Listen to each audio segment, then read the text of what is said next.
In today's video, I'm going to teach you how to repeat event in Google Calendar. By the end, you'll know exactly how to set up a recurring event so it appears automatically on your schedule without having to recreate it every time. Start by opening your web browser and going to calendar.google.com. When your calendar loads, look for the Create button with the plus sign. Click that to start a new event. A panel will open where you can enter the basics.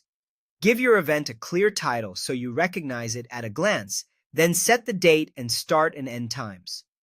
If it's helpful, you can also add a location or a brief description to remind yourself of context. Taking a moment to check the time zone and make sure the date and time are correct will save you from confusion later.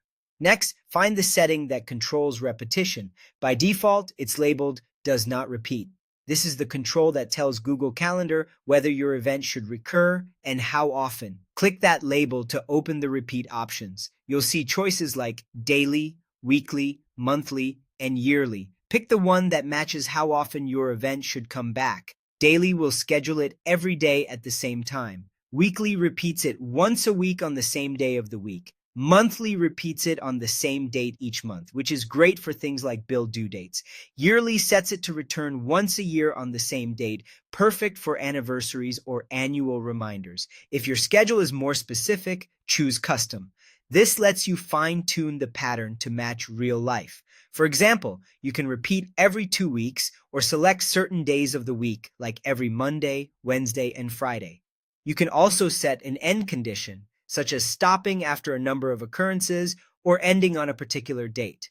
Custom rules help you keep your calendar precise without clutter. Once you've selected the repetition that makes sense, take a final glance at your event details to ensure everything looks right. When you're ready, click Save. Your event will be added to your calendar, and you'll see it automatically populate on the future dates based on the repeat pattern you chose. If your plans change, don't worry. You can always open the event later and adjust the title, time, or repeat settings to keep everything accurate. That's all it takes to create a repeating event in Google Calendar and keep your schedule organized with minimal effort.